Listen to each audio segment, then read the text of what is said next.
on me fait signe. Hein Lisa, on me fait signe. Sortons. De toute façon, j'ai un début à côté de nous.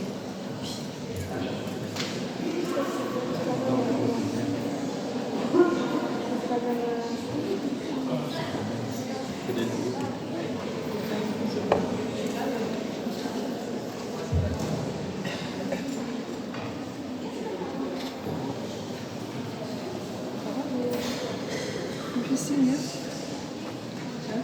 On fait signe. Ne vous attachez pas aux apparences. Soyez attentifs aux petits gestes. Trop souvent, nous sommes attirés par ce qui compte. Jésus nous invite à accomplir de petites choses dans le silence de nos cœurs et à nous préparer à l'avenir de cette qualité.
Bonsoir à tous et bienvenue.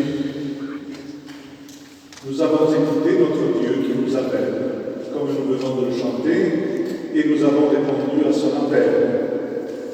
Que d'activités nous aurions pu choisir ce soir, ce week-end qui nous était proposé, malgré le temps qui n'est pas terrible, et nous avons choisi de répondre à son appel. Comme nous venons de le chanter, nous découvrons ce soir sa présence au milieu de l'Église, qui n'est pas un monument, mais qui est le peuple de Dieu rassemblé dans tout l'univers. Nous avons quitté nos indifférences, notre désespoir, tout ce matérialisme qui parfois nous laisse croire que c'est cela la joie. L'homme véritablement libre, celui qui est vraiment libre, c'est celui qui choisit. Et Jésus nous demande de le choisir.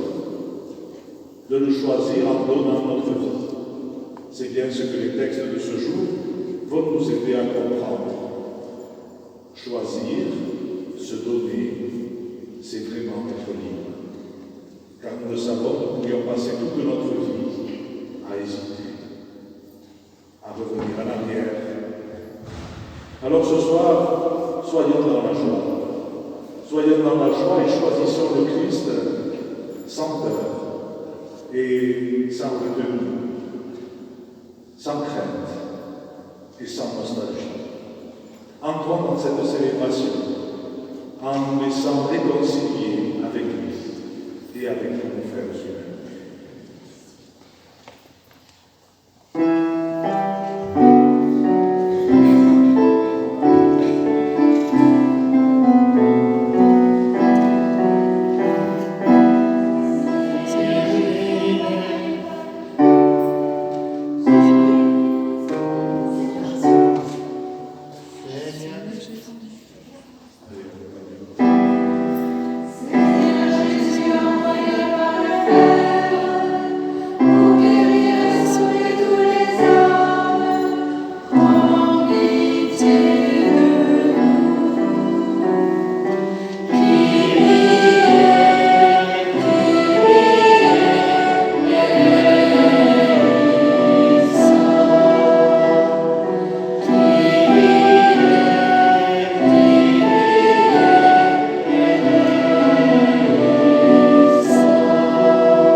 Sur la terre,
tout ce qui nous arrête, afin que sans aucune entrave ni d'esprit ni de corps, nous accomplissions d'un cœur libre ce qui vient de toi. Par Jésus-Christ, ton Fils, notre Seigneur, qui vit et règne avec toi dans l'unité du Saint-Esprit, Dieu pour les siècles des siècles.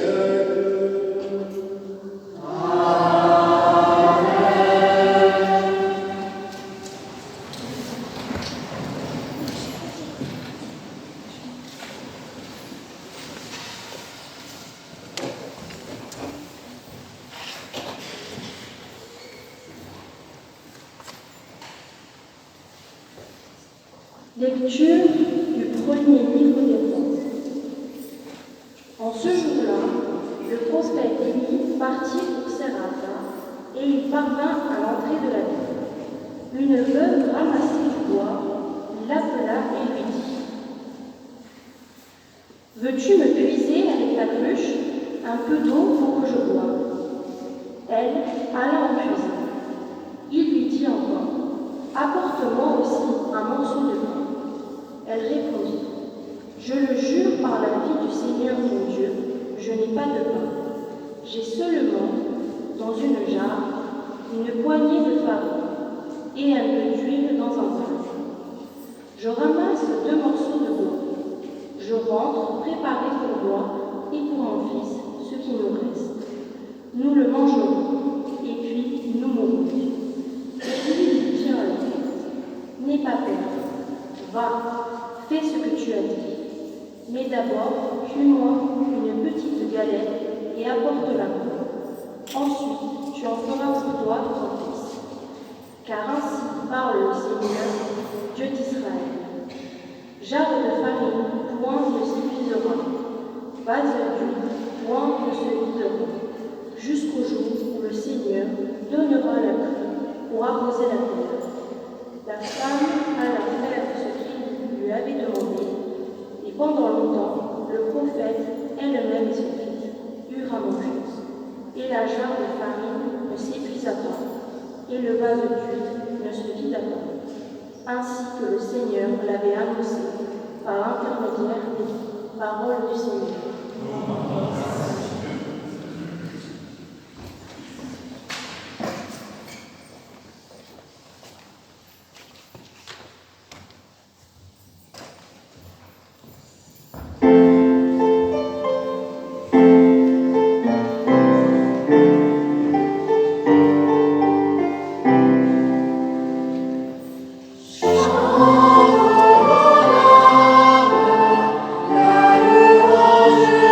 Seigneur.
Lecture de la lettre aux Hébreux. Le Christ n'est pas entré dans un sanctuaire fait de main d'homme, qui dure du sanctuaire véritable. Il est entré dans le ciel même, afin de se tenir maintenant pour nous, devant la face de Dieu. Il n'a pas à s'offrir lui-même plusieurs fois, comme le grand prêtre qui, tous les ans, entrait dans le sanctuaire en offrant un sang qui n'était pas le sien. Car alors le Christ aurait dû plusieurs fois souffrir la passion, depuis la fondation du monde. Mais en fait, c'est une fois pour toutes, à la fin des temps, qu'il s'est manifesté pour détruire le péché par son sacrifice. Et comme le sort des hommes est de mourir une seule fois, et puis d'être jugé, ainsi le Christ s'est-il offert une seule fois pour enlever les péchés de la multitude. Il apparaîtra une seconde fois, non plus à cause du péché, mais pour le salut de ceux qui l'attendent. Parole du Seigneur.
Lorsque je vous vois, chers jeunes, chers enfants,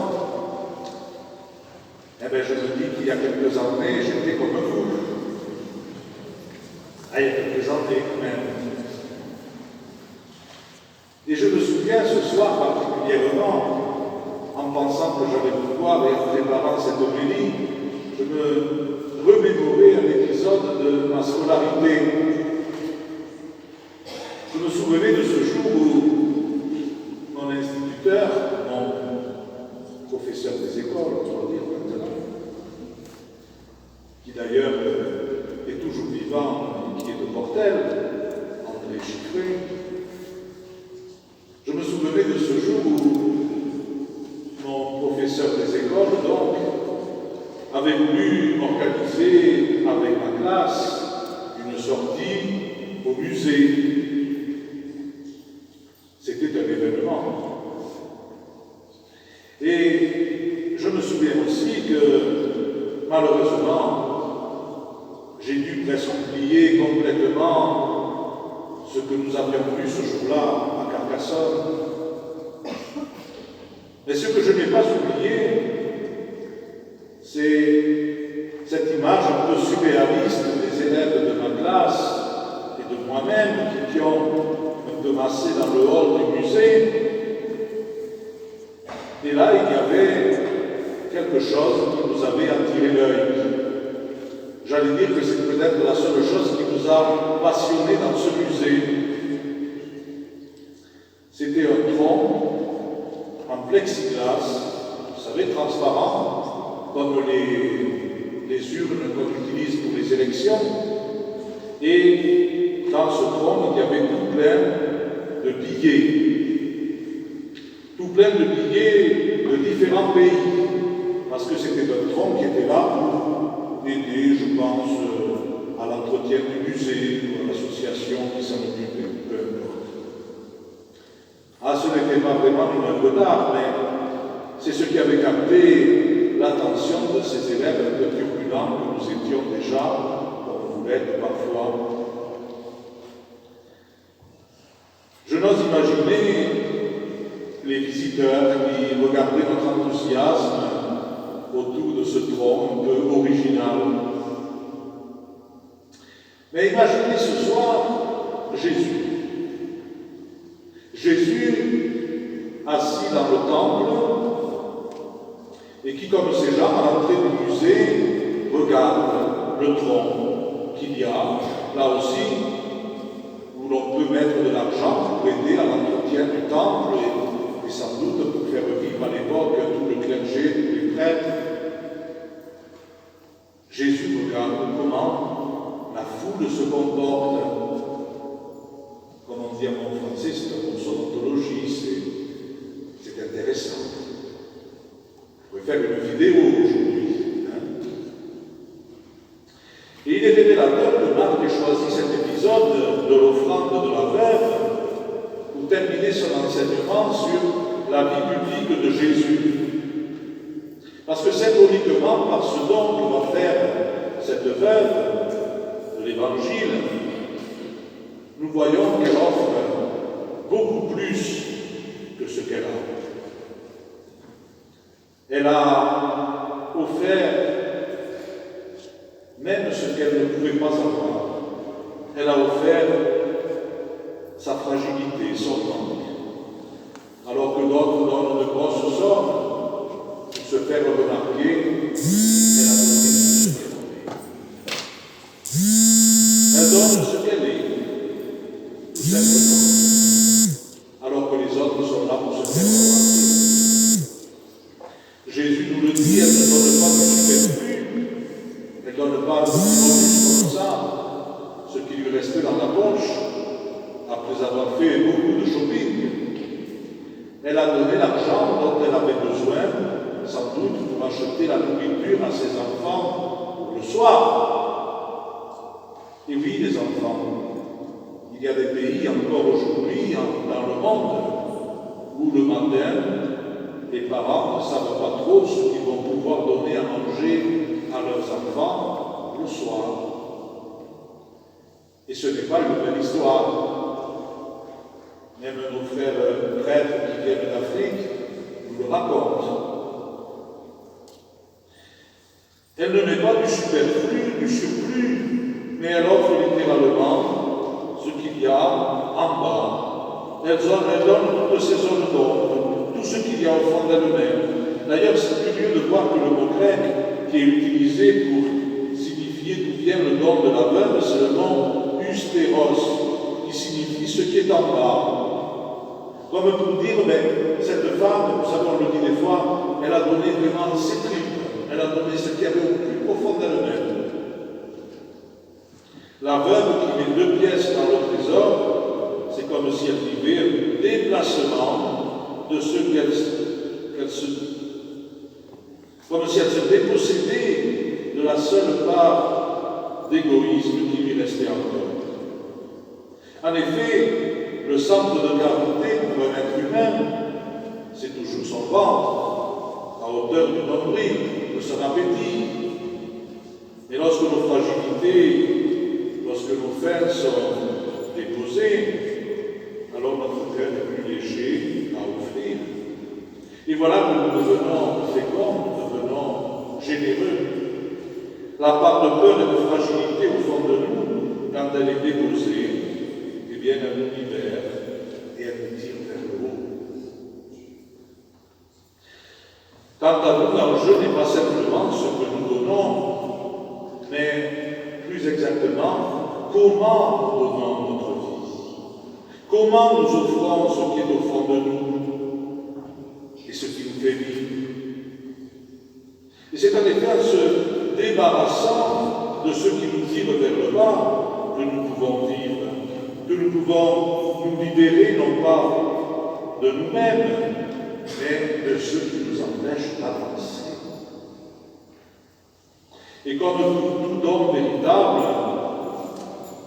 toute décision difficile à prendre, eh bien il s'agit de trancher. Il s'agit de quitter le centre de gravité de notre ventre pour rejoindre le cœur de l'être aimé, le cœur de l'autre. Et ce mouvement d'amour et de don ne peut jamais venir de fausse culpabilité, mais de la simple prise de conscience que c'est en se donnant que l'on se retrouve soi-même. C'est lorsque nous sommes émus jusqu'au fond de nos tripes que nous parvenons à donner ce que nous sommes véritablement.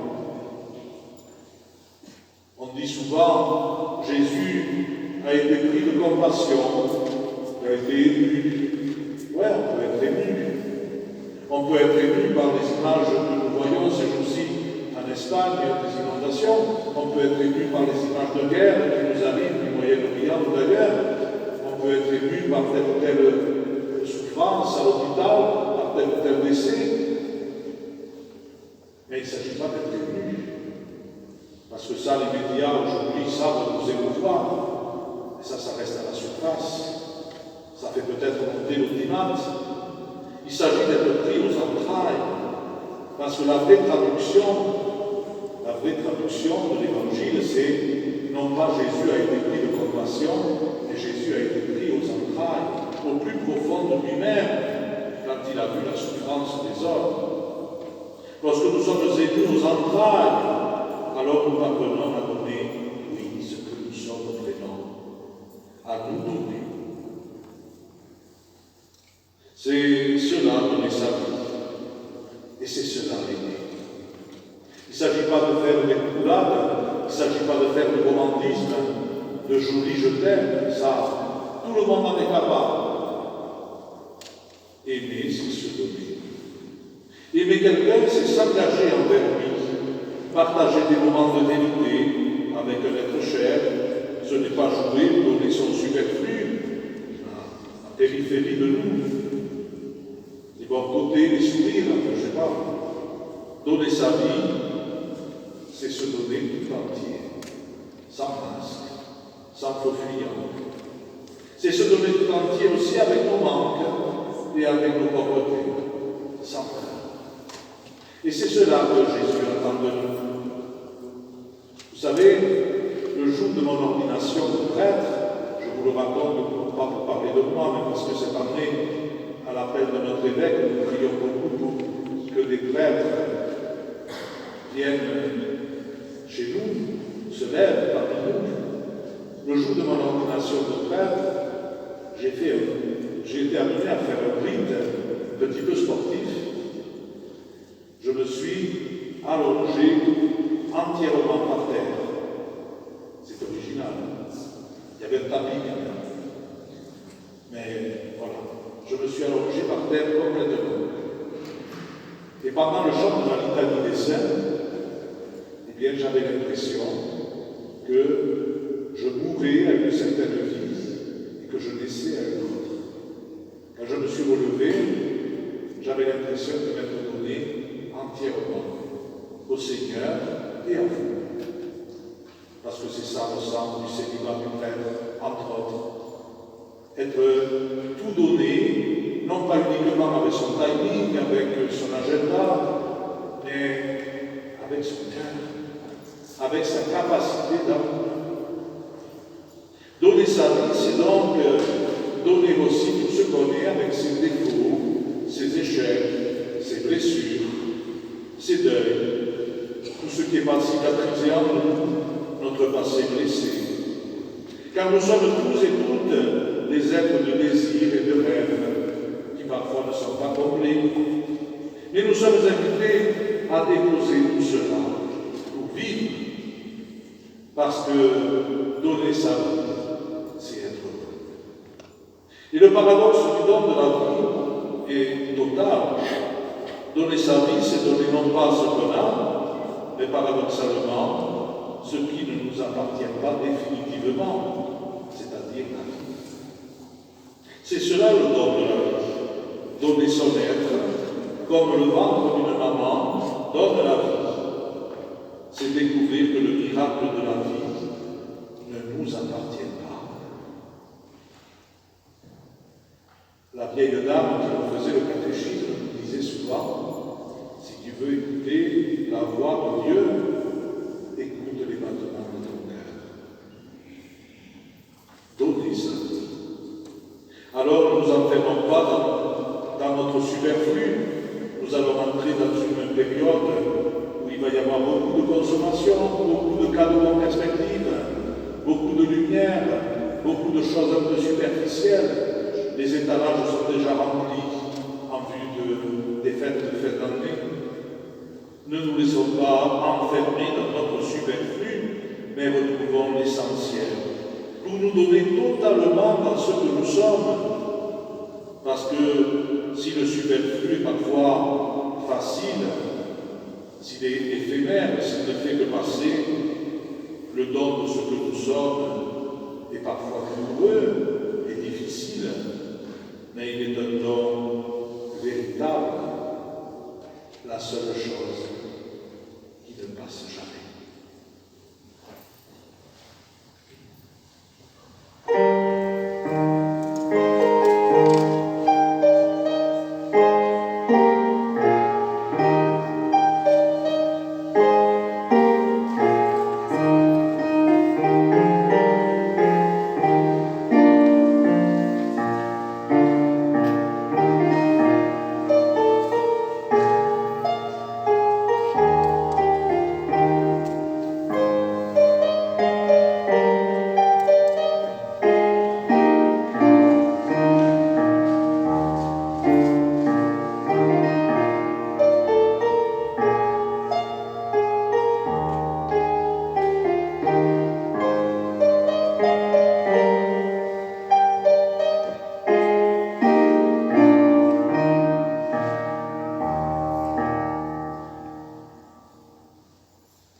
Ensemble, proclamons l'union de l'Église de notre foi chrétienne. Je crois en Dieu, le Père Tout-Puissant, Créateur du ciel et de la terre, et en Jésus-Christ, son Fils unique, notre Seigneur, qui a été conçu du Saint-Esprit, né de la Vierge Marie, a souffert sous Ponce Pilate, a été crucifié, est mort, a été enseveli, est descendu aux enfers. le troisième jour, ressuscité des morts, est monté aux cieux, est assis à la droite de Dieu, le Père Tout-Puissant, d'où il viendra juger les vivants et les morts. Je crois en l'Esprit Saint, à la Sainte Église catholique, à la communion des saints, à la rémission des péchés, à la résurrection de la chair, à la vie éternelle. Amen. Confiant dans la tendresse de Dieu, bien convaincu que son amour ne s'épuisera jamais, comme la jarre de farine ne s'est pas épuisée dans la première lecture, confions les intentions de l'Église et du monde à Dieu.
Secours est en Dieu qui a fait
Tu es le ancien Dieu de l'univers, et il est juste que toute la création proclame ta louange, car c'est toi qui donnes la vie.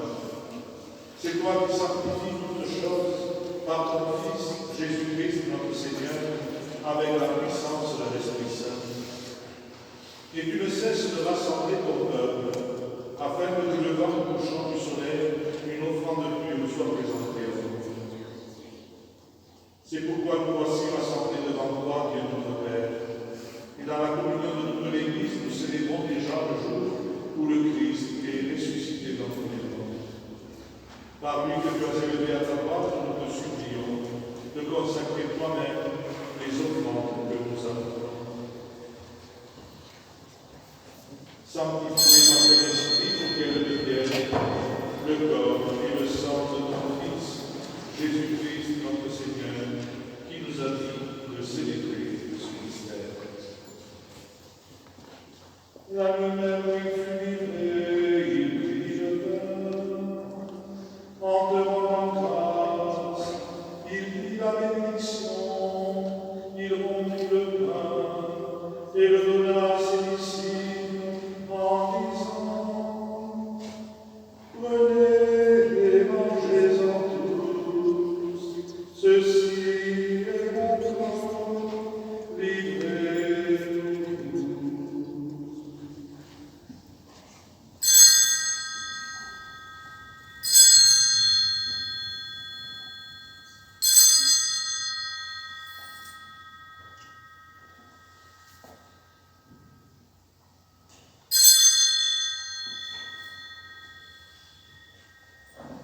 De même, après le repas, il prit la coupe. En te rendant grâce, il dit la bénédiction et donna la coupe à ses disciples en disant: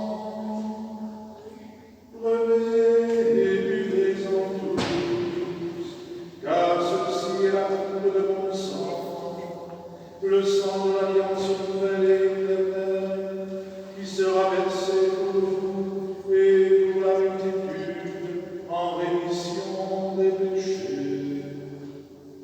Vous ferez cela en mémoire de moi.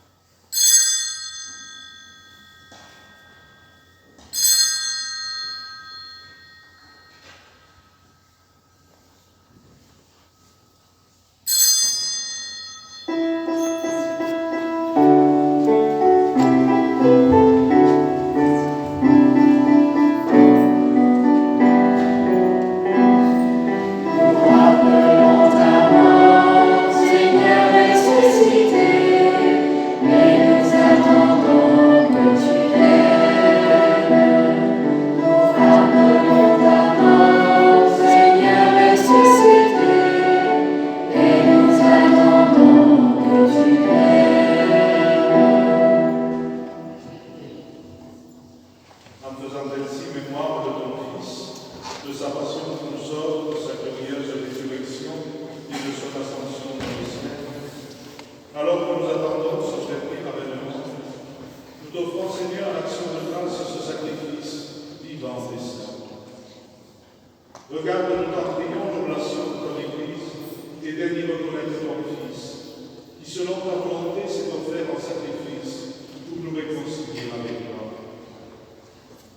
Quand nous serons nourris de son corps et de son sang et remplis de l'Esprit Saint, accorde-nous d'être un seul corps et un seul esprit dans notre vie. Que l'Esprit Saint fasse de nous une éternelle offrande à ta gloire. Pour que nous obtenions un jour l'héritage promis avec les élus, en premier lieu la bienheureuse Vierge Marie, Mère de Dieu, avec Saint Joseph, son époux, les bienheureux apôtres, les glorieux martyrs, Saint Félix, et tous les saints qui ne cessent d'intercéder auprès de toi et nous assurent de ton secours. Et maintenant, nous te supplions, Seigneur, par le sacrifice qui nous réconcilie avec toi, étends au monde entier le salut et la paix. Affermis ton Église en pèlerinage sur la terre, dans la foi et la charité, en union avec ton serviteur, notre pape François, François et notre évêque Bruno, l'ensemble des évêques, les prêtres, les diacres et tout le peuple que Dieu a racheté. Écoute en ta bonté les prières de ta famille que tu as pu rassembler devant toi et ramène à toi, Père très aimant, tous tes enfants dispersés. Pour nos frères et sœurs les femmes, et pour tous ceux qui ont quitté ce monde et trouvent grâce devant toi, spécialement dans ce mois de novembre, pour tous les défunts de nos familles, tous ceux qui nous ont quittés il y a 2 ans ou depuis.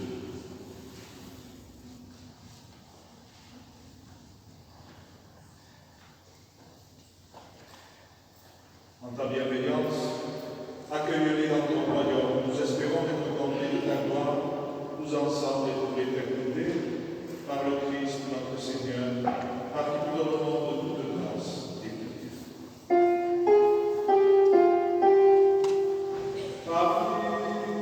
avec lui et en lui, à toi, Dieu le Père puissant, dans l'unité du Saint-Esprit, tout honneur et toute gloire pour les siècles des siècles.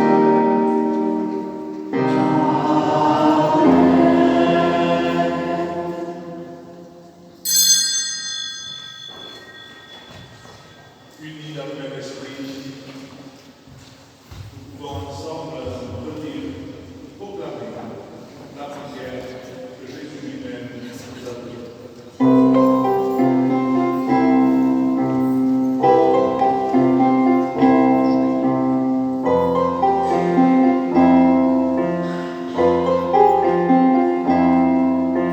Notre Père qui es aux cieux, que ton nom soit sanctifié, que ton règne vienne, que ta volonté soit faite sur la terre comme au ciel. Donne-nous aujourd'hui notre pain de ce jour. Pardonne-nous nos offenses, comme nous pardonnons aussi à ceux qui nous ont offensés. Ne nous laisse pas entrer en tentation, mais délivre-nous du mal. Car c'est à toi le règne, la puissance et la gloire, pour les siècles des siècles, pour les siècles des siècles, pour les siècles des siècles. Amen.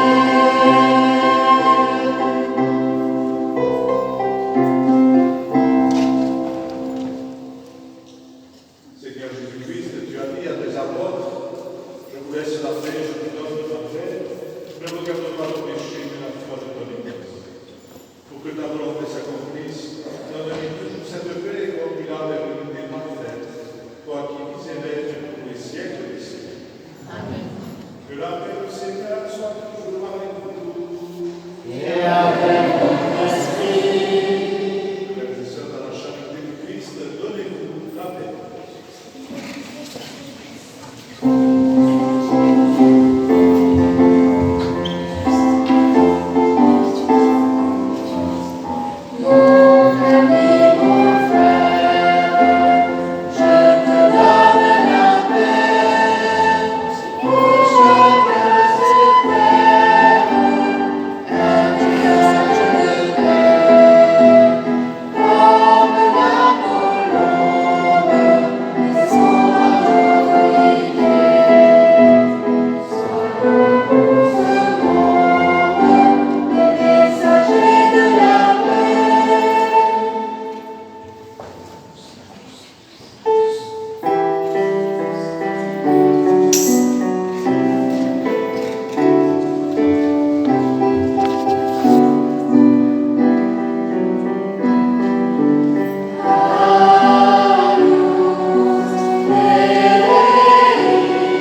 Voici l'agneau de Dieu, voici celui qui enlève les péchés du monde. Heureux les invités au repas des noces de l'agneau. Seigneur, bénis seulement que le corps et le sang du Christ nous gardent tous pour la vie éternelle. Amen.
Par lui-même se donne.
Sois pitié par le don très saint que tu nous fais, Seigneur.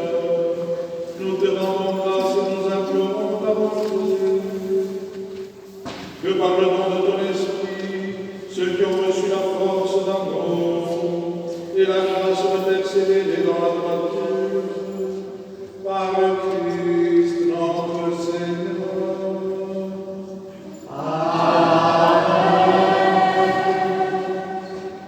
Quelques annonces pour la semaine à venir.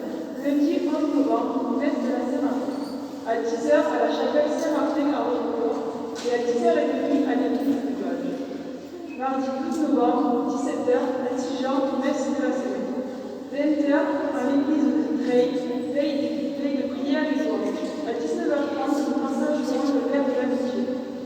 Dimanche 17 novembre, journée nationale du secours catholique. Un bilan des actions de l'équipe du littoral sera lu pendant le jour de cette journée et sur toute la paroisse. À Dijon, à 10h30, messe du 33e dimanche du bilan ordinaire et messe des besoins du monde. Le bulletin paroissial pour le mois de novembre et de décembre est à votre disposition à la sortie de l'église. Merci et bonne semaine.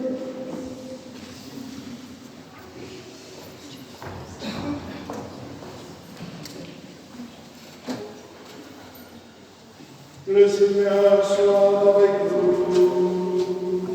Et avec votre esprit. Et que Dieu Tout-Puissant vous bénisse, le Père et le Fils et le Saint-Esprit. Amen. Allez dans la paix du Christ.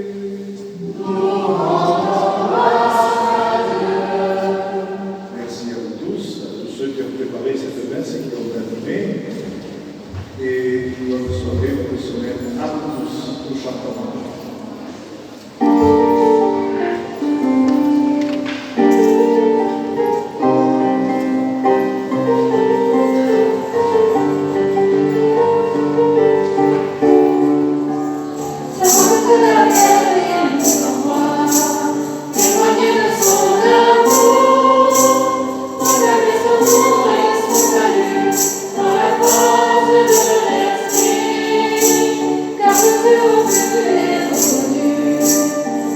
Ressuscité, le Saint-Esprit.